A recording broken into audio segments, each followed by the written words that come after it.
Morning everyone, welcome to this GCSE English live group tutorial. Thank you for joining us this morning.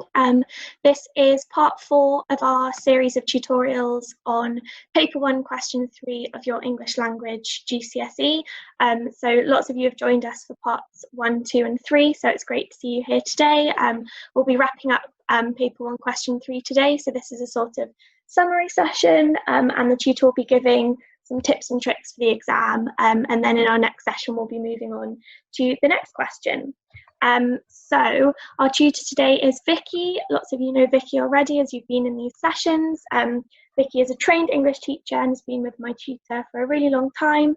She's completed over 250 lessons with us. So it should be a really good session today. I'll just wait a couple of moments as a few more people join us. Just a reminder that, as usual, this session is being recorded and is accessible on the My Tutor YouTube channel, along with some shorter related videos that Vicki has recorded, which are sort of going through some extracts, which should be really handy for you guys when you're revising and looking for some extra resources on these live group tutorials.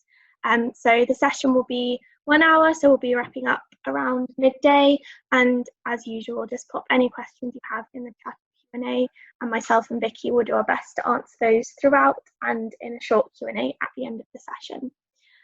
So looks like lots of people are here with us, so if you're all ready, Vicki, then let's kick off. Cracking. Right, good morning everyone. So we're just going to round off sort of effectively what we were looking at last week. So this is our last session on our question 3. So this is sort of going to be a mixture of exam technique, structuring, looking at assessment objectives, as well as looking at a smaller text as well, which you can see there I've chosen To Kill a Mockingbird.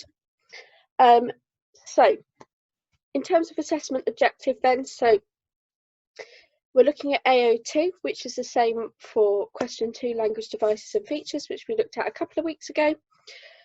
So comment on and analyse how writers use language and structure to achieve effects and influence readers using relevant subject terminology to support their views. Now, we're only looking at the structure bit, so because this is a sort of covers 2 questions, you have language and structure in there. So language is your question 2, structure is your question 3. So in terms of relating this to structure and what we need to include in order to fulfill this assessment objective. So this is something that I went over with question 2, very, very similar. So some schools teach a particular structure for you to follow, some don't, particularly with AQA. So this is an AQA based session because it's the most popular exam board for English. They don't want you to feel restricted by the structures that you are taught, and they want you to do some really in-depth analysis, which is what I mentioned for question 2. So some of you were saying, so are you telling me not to do those structures? The answer to that question is no, I'm not telling you to stop using them. However, you don't feel limited by them. So when it comes to your analysis, if you think, oh, I could link another quotation in here to further support the point, you can still do that and do another evidence analysis chain effectively. So the point I'm trying to get across is use these as your starting base, and if you feel like you can add a little bit more to it, that's great. So in terms of how do we meet these, so it's telling us to explain, comment and analyse. So what we need to do is we need to create some analysis. Zooming in is always a really good thing to do, to look at something in more detail, and also providing alternative interpretations, which is showing you're able to think widely and broadly about the subject material, and you are able to acknowledge that not everybody comes to the same conclusion with the text that they are being that they are writing about. The other one then is we need to use relevant subject terminology, and we need to support the views. So we need to, yes, say here's a flashback, brilliant. You need to give me the quotation for that as well, but what's really important is that you actually tell me why it's there, explain it, analyse it. If you just feature spot, you really limit the amount of marks you can get. So this is only an 8 marker, so it's not a big question. However, what tends to happen with this one in particular, because it's quite a tricky question, students tend to say the focus at the beginning is this, then some evidence, and then a very basic level analysis. You need to think about why specifically the writer chooses to do that. Right, so quick refresher then. So I haven't seen you guys since Friday. So can you please tell me what this little acronym stands for, as well as any other it says language devices, structural devices as well.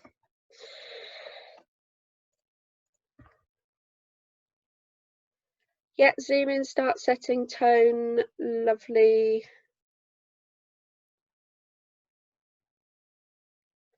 Omniscient narrator. In terms of reading recommendations, I did go over some reading recommendations, I think on Friday. So if you go back and have a look at the recorded lesson, there's a big list which I've put together of all the books that are on the GCSE English literature syllabuses. So I've gone from Educast, Edexcel, WJC, AQA, OCR. I think that might be all that I looked at. But if you go look back at that video, any of those would be appropriate for year 9. Yeah, thank you. It was on Friday. I couldn't remember whether it was Thursday or Friday. Juxtaposition. A juxtaposition is a language device. So is oxymoron.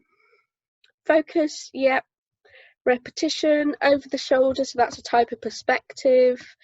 Cyclical, ending, yet flashback, flash forwards.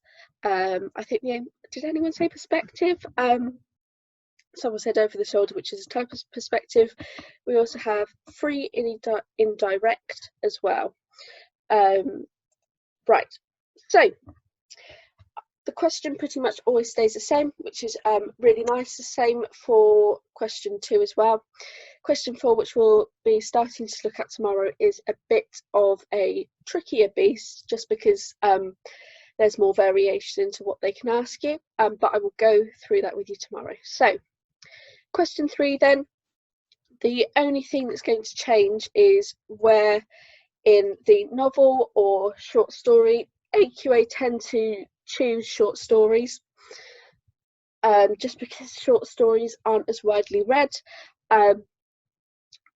So that's I think that's the main reason why they choose it. In terms of why I've chosen the text I've chosen, I've tried to choose a variety of texts which are I suppose what we would call heritage texts, what we would call canon texts.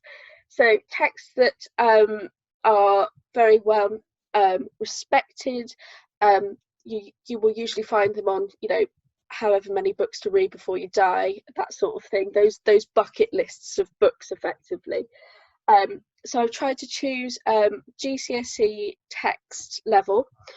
There are a few A-level texts that I've chosen. So, for example, The Bell Jar, The Handmaid's Tale, but you're looking at it at a GCSE level, not an A level.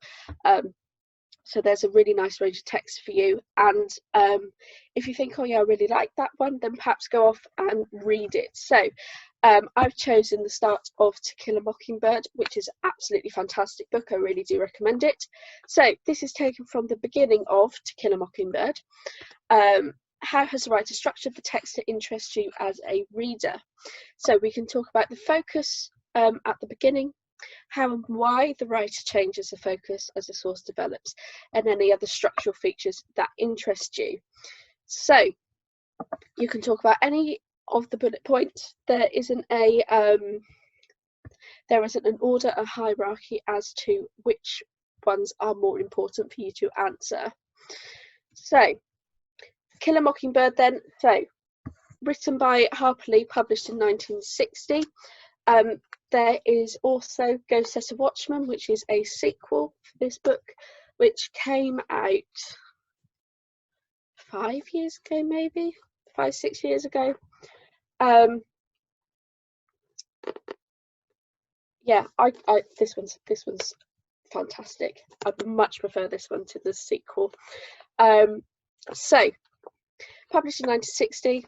The narrator is Scout. So she's writing as a older lady, but she is reflecting on her childhood. So the narrator Scout and a family living in the deep south of the USA, and this extract is taken from the beginning of the text. So this is the very, very beginning. This is chapter 1, page 1 that this is taken from. Right. Which pieces of information here are important and why? What could we use in our answers? Give you a couple of minutes to think about that.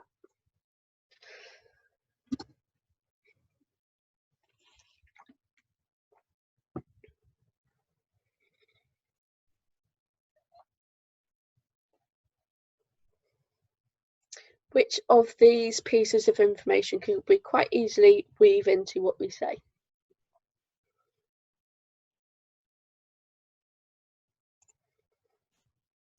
Yeah. Date, possibly.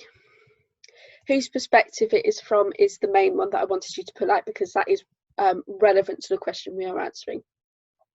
So we know that we are going to have a narrator speaking in first person. We don't actually, we're not, because Scout is her nickname, so we're not really told her gender there. However, the most important thing to take away there is the perspective. You could also quite easily link in what the author is called as well. So just refer to Lee instead of the writer or the author, or interchange maybe 2 or 3 of those. Just have quite a nice mixture, a nice flow, and it just shows that you've taken the time to read that context as well. So text is taken from the start of To Kill a Mockingbird. Right, so what we'll do then is, so this is a shorter extract than you will normally be given, just because I wanted to go through technique with you today and tips and tricks, and talk about anything that you are concerned about, anything you want me to go over again. So we're looking at a shorter text than usual. So this is only 4 paragraphs long. So first off, I'll have a read through. Then we will go through it and annotate like we have done with the previous texts, and then we will have a go at writing a model answer. Right, so when he was nearly 13, my brother Jem got his arm badly broken at the elbow. When it healed and Jem's fears of never being able to play football were assuaged, he was seldom self-conscious about his injury. His left arm was somewhat shorter than his right. When he stood or walked, the back of his hand was at right angles to his body, his thumb parallel to his thigh. He couldn't have cared less, so long as he could pass and punt. When enough years had gone by to enable us to look back on them, we sometimes discussed the events leading to his accident. I maintained that the Ewells started it all, but Jem, who was 4 years my senior, said it started long before that. He said it began the summer Dill came to us, when Dill first gave us the idea of making Boo Radley come out. I said if he wanted to take a broad view of things, it really began with Andrew Jackson. If General Jackson hadn't run the creeks up the creek, Simon Finch would never have paddled up the Alabama, and where would we be if he hadn't? We were far too old to settle an argument with a fist fight, so we consulted Atticus. Our father said we were both right. Being Southerners, it was a source of shame to some members of the family that we had no recorded ancestors on either side of the Battle of Hastings, and all we had was Simon Finch, a fur-trapping apothecary from Cornwall whose piety was exceeded only by his stinginess.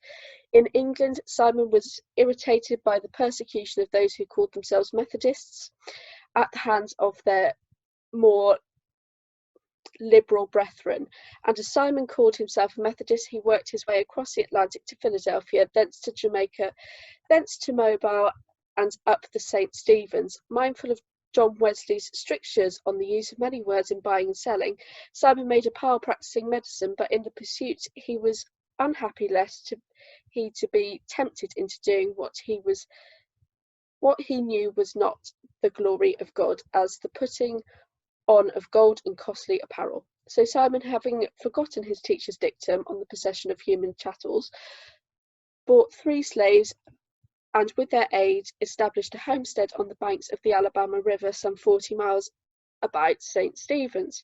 He returned to St. Stephen's only once to find a wife, and with her established line that ran high to daughters. Simon lived to an impressive age and died rich. Right, so first impressions then. What do you think we might want to focus our answers on? Is there anything you think that is interesting, that you think you could write a fair bit about? Are there any words there that you are unsure of that you want me to quickly define for you? Give you a couple of minutes to throw any of those answers or questions my way.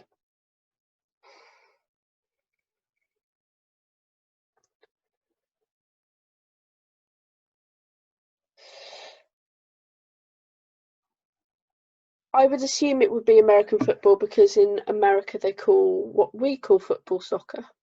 So that would be my guess, but it's not particularly important. A siege, so that means to make something less intense. Liberal brethren, so that is a type of religious group who are very liberal, so relaxed ideas, sort of think you should be able to sort of do relatively what you want to do within reason. It says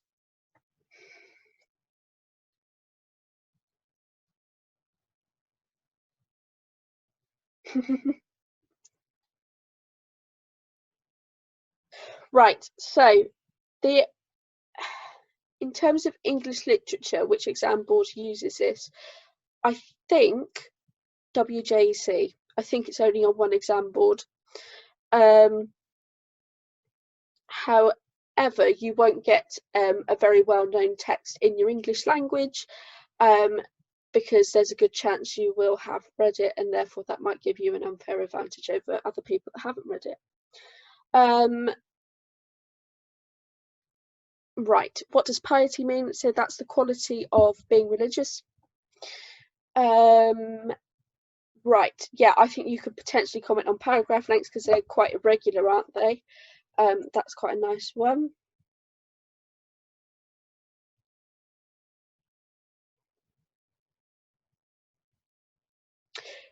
Louise, what do you mean by how can I hear the others? I'm not quite sure what you are referring to there. Right, okay, so let's have a look at doing some annotations. To the person who said flashback, yeah, that's lovely as well. That's a good one. So first paragraph then. So the first thing that I think is important to do is basically you've got 2 bullet points saying what's the focus. So I think the most important thing to do is work out what the focus is for each paragraph, and then we can work out other transitions from that. So we've already worked out that we've got first person perspective,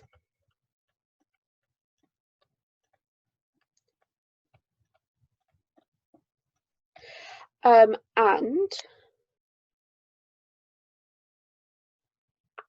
focus wise then, so When he was nearly 13, my brother Jem got his arm badly broken at the elbow. When it healed and Jem's fears of never being able to play football were assuaged, he was seldom self-conscious about his injury. His left arm was somewhat shorter than his right. When he stood or walked, the back of his hand was at right angles to his body, his thumb parallel to his thigh.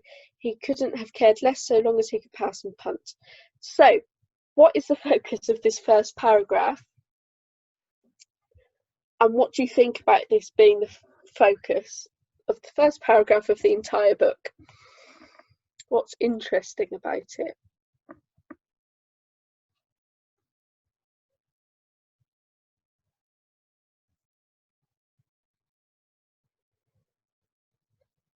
Yeah, it gives us background on the narrator's history, absolutely. It's reflective. It's not about Scout, it's focusing on Jem, who is a key character. So specifically, it's focusing on Jem, but it's focusing on his injury, which seems bizarre.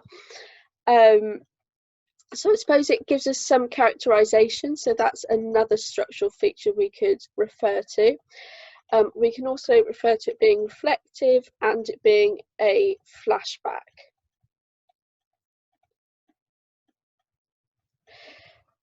So why do you think this entire paragraph is about Jem breaking his arm and how it's affected him as a young boy? Why do you think the writer chooses to do that as the first thing to speak about in this novel? Why do it? Because I think it's quite an unusual way to approach a book.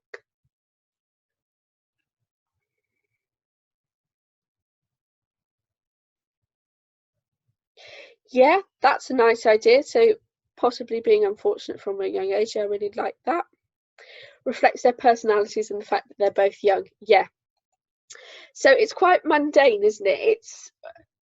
It seems irrelevant why we need to know in detail how Jem reacted to him breaking his arm. However, from this, he was 12, so breaking a bone is quite a big event for a 12-year-old, isn't it? Because there isn't anything usually big or dramatic going on in your life as a 12-year-old. Things are quite quiet, or at least they hopefully should be. So yeah, this seems to be quite a big event for Jem, and it seems to have shaped him in some way. Yeah, so it's developing the characterization, and I suppose it's developing the quirkiness of Scout and her thinking that this is a really important event that we need to know about. Yeah, absolutely.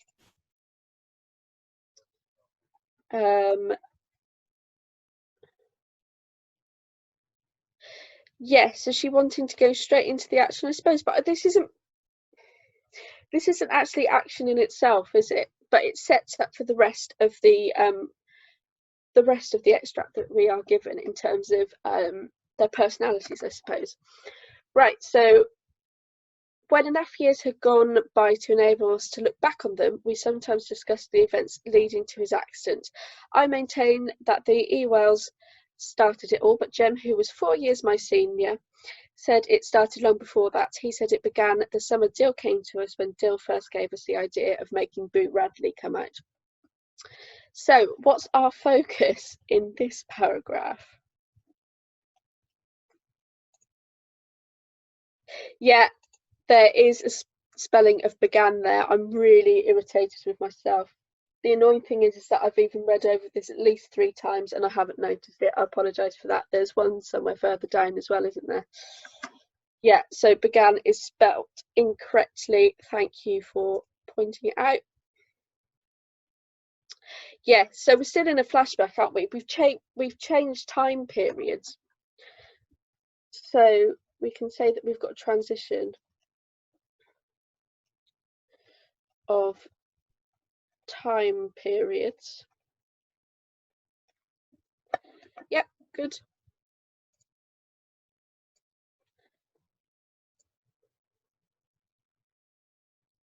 Yeah, interaction of another character. Yeah, so we're introducing characters where, if you read the rest of this book, become sort of integral to the story.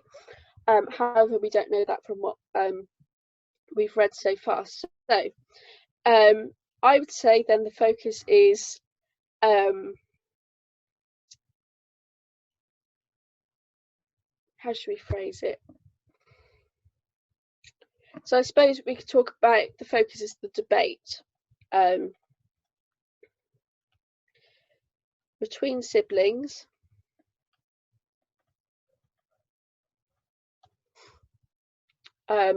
based on what on earth happened in terms of the events leading up to it, and then discussing this at a later period.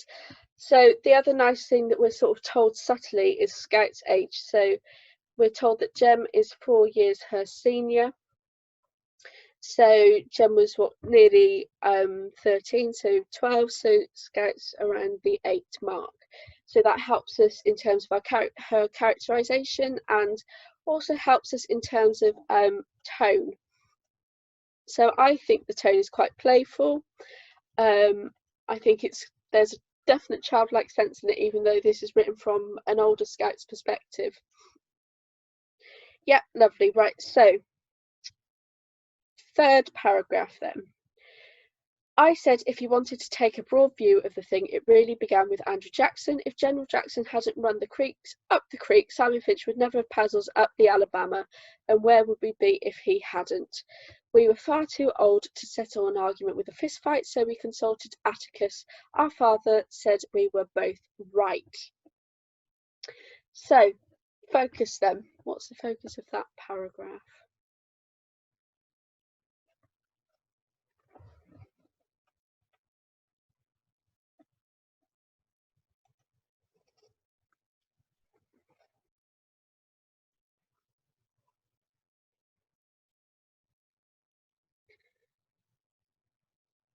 Yeah, I think it's a really unorthodox way in terms of starting a novel. It seems really odd and mundane. Why would we need to know this information? But yeah.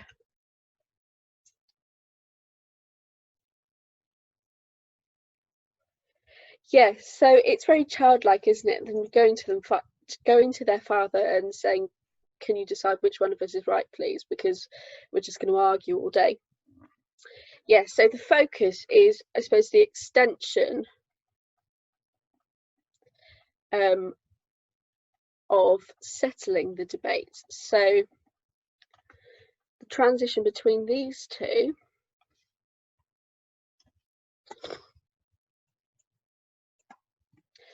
would be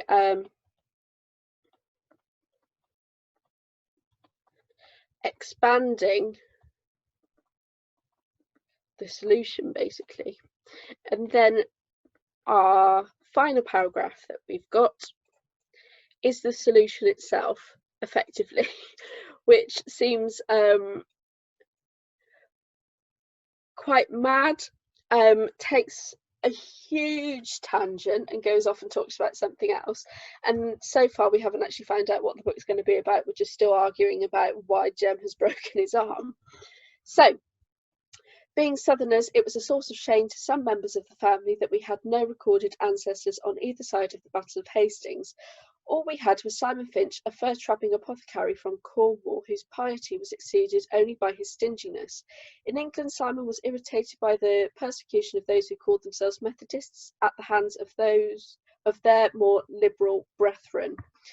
And as Simon called himself a Methodist, he worked his way across the Atlantic to Philadelphia, thence to Jamaica, thence to Mobile, and up the St. Stephen's. Mindful of John Wesley's structures on the use of many words in buying and selling, Simon made a pile practicing medicine, but in his pursuit he was unhappy lest he be tempted into doing what he knew was not for the glory of God, as the putting on of gold and costly apparel.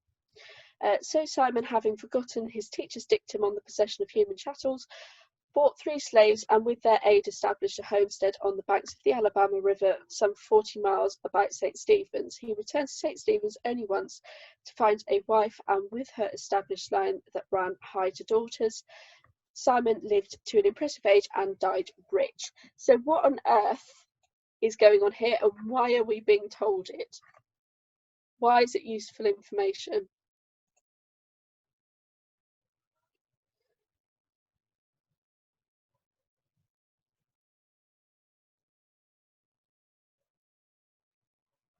Yeah, it's interesting. All throughout this book, she quite frequently refers to her dad as Atticus, which is his first name, instead of just calling him Dad. It's quite interesting. It's not something that is commonplace for most of us. Oh, I've no idea how old Lee was when she wrote this. She died about 2 years ago. I think she was 90, so around that age anyway, so perhaps you can work that out if this was written in 1960. Yeah, learning about society heritage. Yeah, it's an alternative explanation. It's absolutely balmy and off the wall, isn't it? It doesn't seem particularly relevant to what we need to know, really. So I would say it's tangent, an alternative explanation with our focus being on heritage.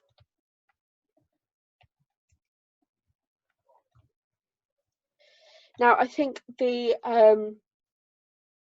most important thing to take away from this is the characterization of Scout and why she thinks this is important information. It probably tells us something about a backgrounding that she really values.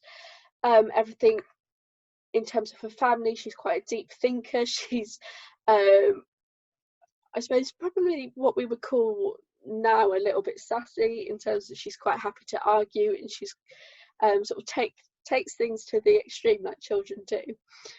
So I think we can learn a lot about Scout, who she is, how she feels. I think she's quite wear her heart on her sleeve sort of character. She's very funny.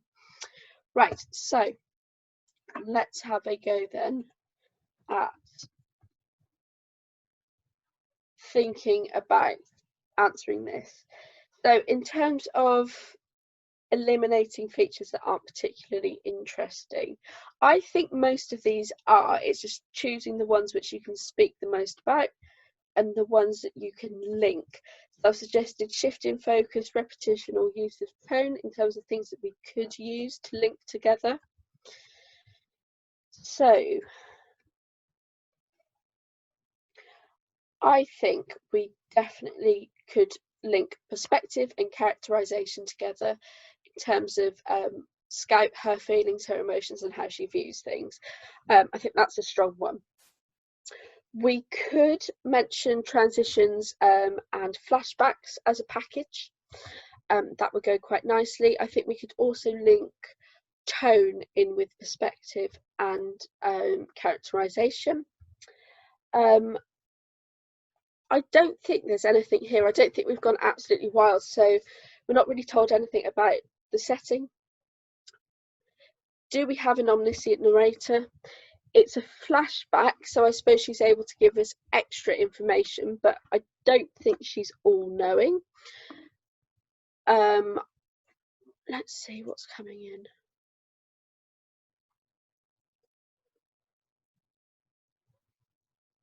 Tangent. So tangent is going off topic, talking about something which is a little irrelevant to what you should be talking about. There is a film of this. It's Gregory Peck playing Atticus Finch. It's very good.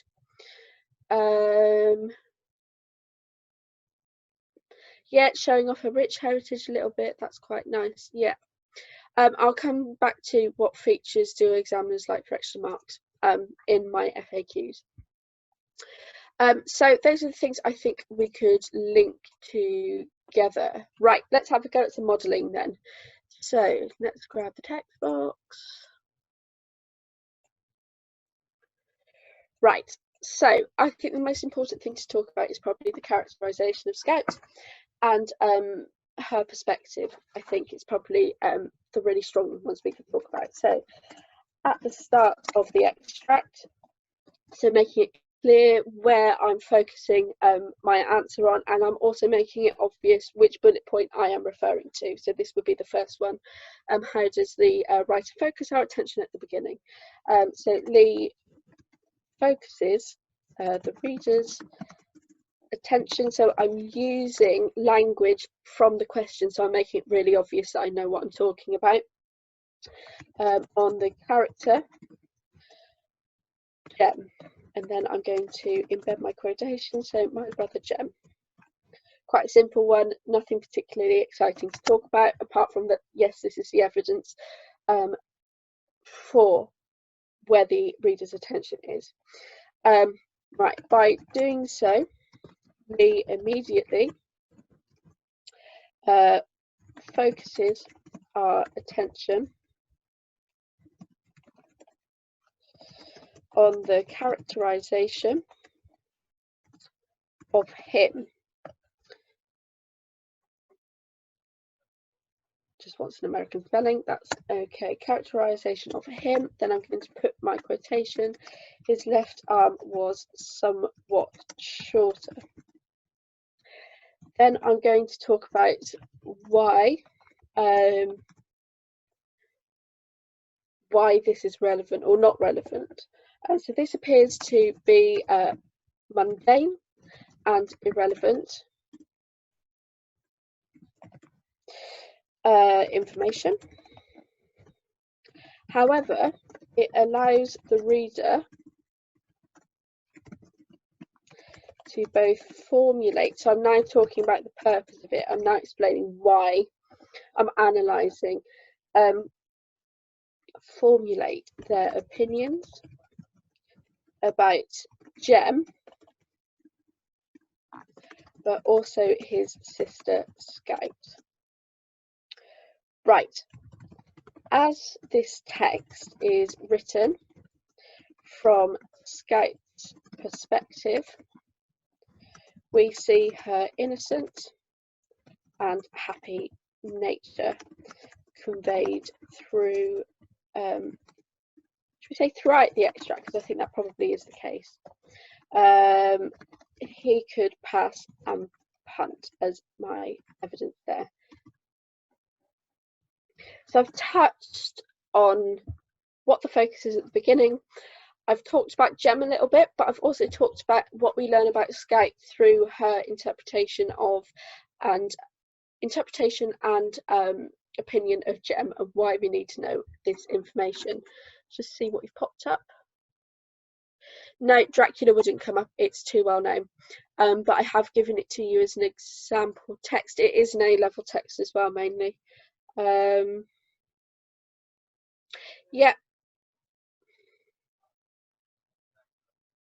Yeah, that's really nice. So despite being mundane, the reader, it shows how exciting this event is exciting towards Scout, which aids us to realise how young and premature. I wouldn't say premature, I'd say naive maybe, or I'd say not. Yeah, I'd say naive and innocent. Premature sort of. I think she's probably, in terms of her age, is actually quite intelligent and well developed. So that's why I think that particular word choice might not work, in my opinion anyway. Right, so then I'm going to talk about the final paragraph. So I'm talking about the shift in focus. So the paragraph zooms in on Scout's ancestor, Simon Finch. Simon lived to an impressive age and died rich. This flashback, so I'm getting loads of terminology in here. This flashback informs the reader of Scout's heritage,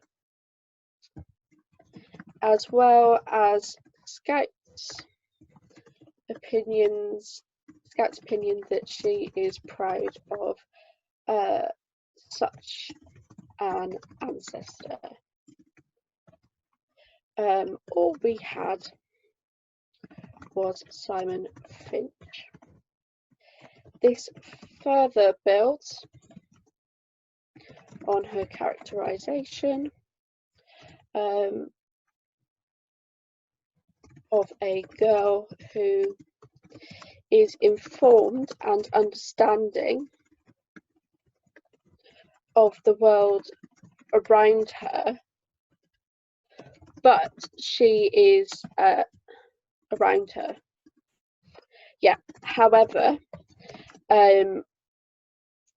she views the world through a child's eye, meaning that the tone sometimes comes across as naive and innocent. Right, so that's your level 4 answer, then your top end model. Yeah, in terms of structure, so I'm including them. However, I am analysing them. So Simon lived to an impressive age and died rich. This flashback informs the reader of Scout's heritage. So it's actually telling us and that we're proud of her, and it gives us the characterisation of her and what she thinks. It's a little, it's different to how you would look at a question 2, because you were talking specifically about individual words. With this, you're talking about the whole picture. So you use your evidence in a slightly different way. You say, here's the evidence for this particular structural feature. This is why it's important. This is why it's being used. It's a little different. Right. Yeah, level 4 is the highest. So level 4 is 7 to 8 marks. Right. So yeah, here you go. So this is the difference between your level 4 and your level 3. Again, it's the same as the question 2, so I'm not going to go over it in detail in what's the difference between sort of sophisticated and accurate use of subject terminology and clear and accurate use. So if you want to sort of look at that in a bit more detail and what those differences mean, go back and have a look at the tips and tricks. I think, is it part 4 or part 5? Anyway, the last question 2 webinar. So this is what a level 3 looks like. So at the start of the extract, Lee focuses on Jem, my brother Jem. By immediately focusing our attention on Jem, we learn about his character. His left arm was somewhat shorter. This seems like irrelevant information and something that the reader doesn't need to know. However, by doing so, we learn something about Jem before we meet him, and we learn about his sister's Scout's opinion towards him. He could pass a punch. So there's not as much detail. I'm not saying why really I think it's there, why it's relevant, why it's important information, why the writer has chosen to do it, as I have done here. So I was saying it allows us to formulate opinions, it allows us to understand what Scout's perspective is like, that she's innocent, how she's being conveyed through the extract, and why that's important. So I'm taking it further with the level 4 answer there. Right. So the other common sort of misconception and mistake that students make with your question 3 is writing pretty much the same thing that you've written for your question 2. So question 2 being your language devices. So this is an example of what a language device one might look like. So the final paragraph focuses our attention on Simon Finch. It was a source of shame. This use of sibilance makes it stand out to the reader that Simon Finch was a character that Scout was not proud to be related to. The noun shame has negative connotations, usually meaning that a person does not want to acknowledge the wrongdoings of someone. This informs the reader that Simon isn't a person to be trusted. So that's the difference between how we look at a structure and a language. So with this, we're looking more at a very specific, small idea compared to your question 3, where we're looking at something which is very broad and we're looking at the entire thing down, rather than this, which is the small things up. So that's the difference between your question 2 and question 3. Right, let me just scroll through what you guys have sent through me. Right, in terms of will there be homework? Right. I don't give you homework because obviously I can't mark stuff for you guys. However, my tutor are working on a variety of resources being put up for you guys. So I've made a whole bank of resources for question 2 and for question 3 for you to go through, similar style, which you can have a go at. There are either full answers in terms of sort of the modelling that I've been doing, or there are bullet point answers of the things you could potentially talk about as sort of a mark scheme for you to go at. So there will be stuff coming up shortly for you to get your teeth into and have a practice on. Right, okay, so let's have a look at the Q&A. Right, so frequently asked questions then. So how many marks is this question? How long should I spend on it? Do I have time to plan? Which bullet points are the most important? Do I have to talk about all the bullet points? How many paragraphs should I write, and which quotations should I choose? Right, frequently asked questions then. So before I answer these, what I would like you to do is I'd like you to throw some of those answers at me that you think are the correct answers for these questions.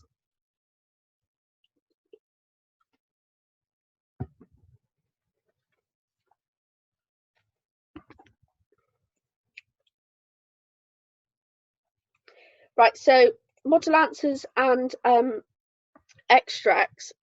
Tilly, am I right in thinking that they are going up at some time this week?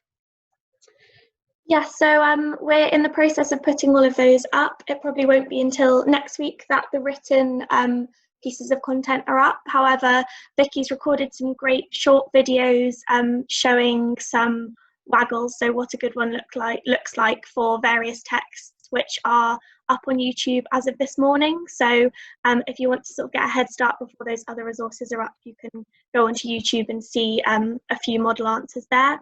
And then as soon as we've got those written resources that Vicky's made for us up, I'll let you know in these tutorials and also via email. Fab, thank you. Yeah, so I'm thinking, what have I put up? So I'm not sure I've got them written down actually, which isn't particularly helpful. I won't tell you which videos are up there on what texts.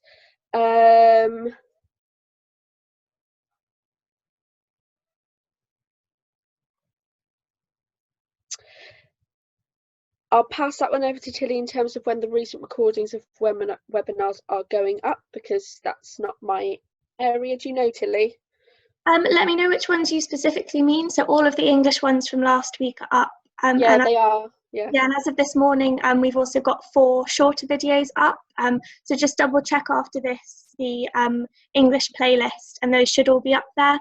As I mentioned in a previous recording, I think yesterday we had an issue with a couple of our physics tutorials, which we're still working on. But other than that, there should be all the webinars from last week up.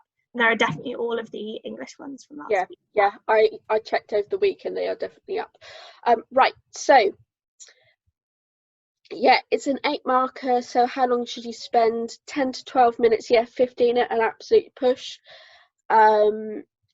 Last one, yeah, so quotations that you should choose are the ones that you can talk most about. Emma, thank you very much. Right, do I have time to plan? In terms of planning, do not spend time thinking and pulling it apart and writing stuff down. You don't have time. It's only an 8 marker. So you probably can't see very well.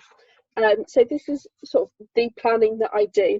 So I get my text, I just highlight a few important quotations that I think can support my ideas, and I just jot down some quick pieces of terminology. That's all I do.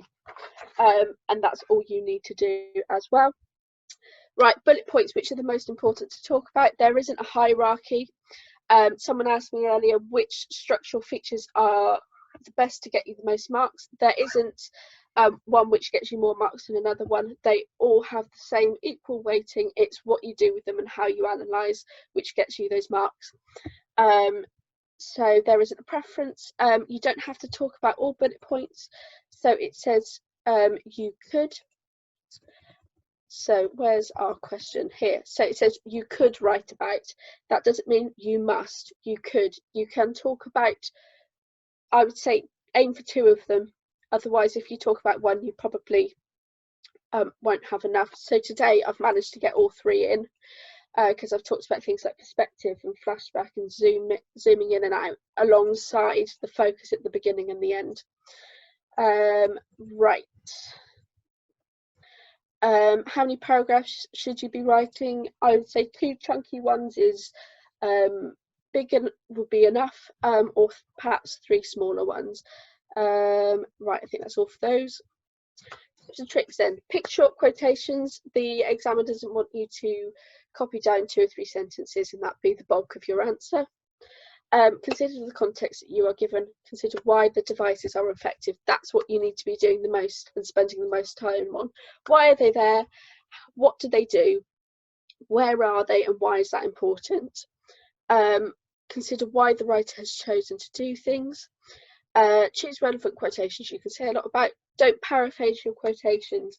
You need to copy them out word for word, and they need to be short. If there's something which you think, oh, I want something from the start of the sentence and something from the end, but I don't want to write all of it, write the bit that you want from the start, write ellipsis, ... and then write the end. That signifies to the examiner that you've taken the unimportant information out. You're only using the important stuff. So that's a really good time saver. Don't pick out a feature and say nothing about it.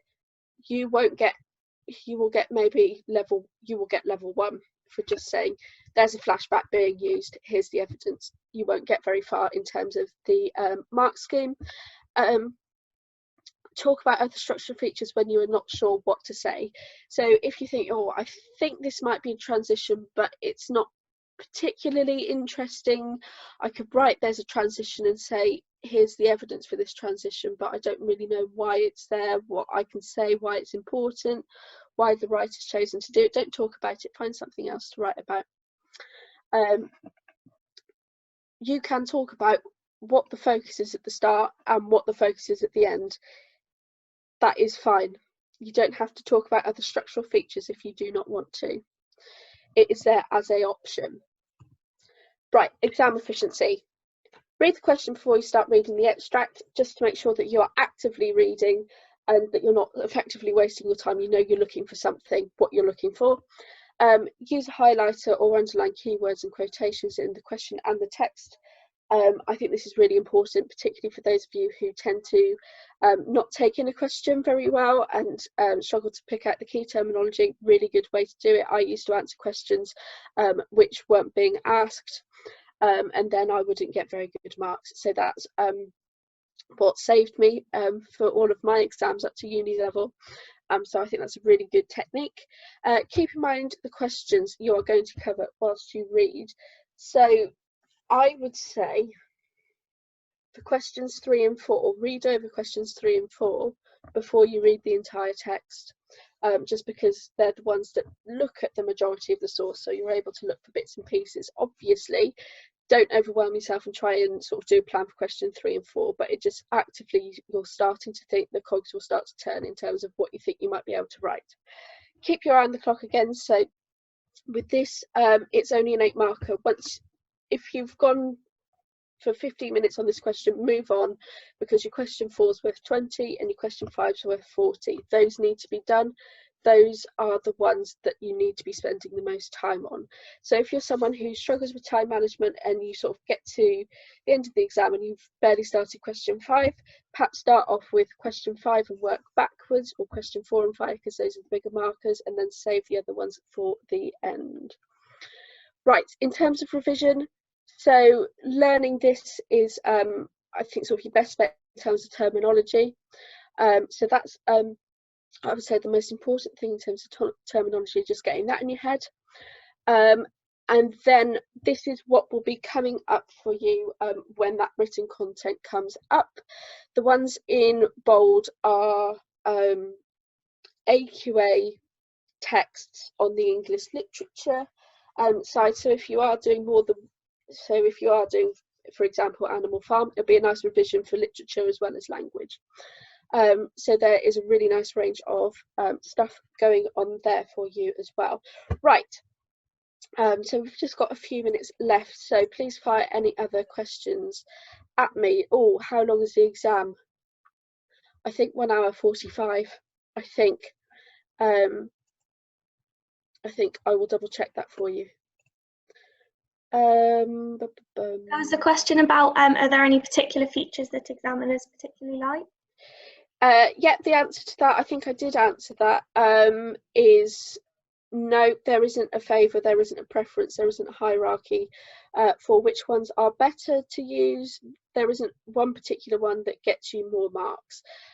So you can talk about anything. It's what you do with the analysis that's the important bit really there. So no, there isn't a hierarchy, there isn't one that gets you more marks, there isn't one which is, oh, this one sounds more intelligent. They're not rated at all, so don't worry about looking at one more than the other. Yeah, I'll just double check. So that is 1 hour 45 minutes. For your both papers will be 1 hour 45 minutes. Best way to revise. Yes, so English is a really tricky one. I never knew how on earth I was supposed to be revising for it whilst I was at school. So in terms of your question 2s and your question 3, my first piece of advice would be learn the terminology and make sure that you're happy with them. So all of this stuff and the proud smile from last week, that would be my first port of call. Then it would be actually practicing. So we're putting up all of that written content for you. So each of these have at a minimum a question, context, the extract itself, and then bullet points of the things that you could consider in your answer. Some of them have full model answers, and these are from a big variety of backgrounds, so hopefully there will be something for everybody there. Some of them are trickier than others, so that's something to bear in mind. So some of the texts are a bit more challenging than others, and a little bit more challenging than you might get in the exam, but it's always good to have a good at stuff that's really challenging for you. So yeah, I would just say practice in terms of revision, because with English it's all about being able to analyse something in detail, and it's not sort of a quick, with maths, learning a method. With this, it's actually learning to write effectively. So I think that's probably the best way that you can revise. There are revision guides and booklets out there which might be helpful for you, but I think York Notes does workbooks for English language. They definitely do for literature, but I don't have any English language and I can't remember seeing them, but I'm sure they do. Watching films would improve your knowledge. No. I think it would for your English literature. The problem is that you watch the film and then you apply stuff that the film adaptation has, which the text doesn't have. So for example, those who've watched the Baz Luhrmann Romeo and Juliet with Leonardo DiCaprio, I've known people in the exam write about them killing each other with guns, which is not what happens in the text. Same with like Muppets Christmas Carol talking about sort of specific Muppet characters rather than the actual Christmas Carol characters. So you need to be careful that you know that there is a difference between the two. No, Jekyll and Hyde is 19th century. It's written the end of the 1800s. Right, I think. Yeah, that looks like that's everything. All the questions, and with just 1 minute to go, so that's great. So thanks very much, Vicki, for today's session, and everyone for attending today. Lots of great interaction, which is fantastic. As I said at the beginning, our next English language session will be on paper 1, question 4. So we'll be moving on to the next question. So that will be on Thursday at 11 AM. So please do join us for that, as we'll be carrying on our English tutorials then.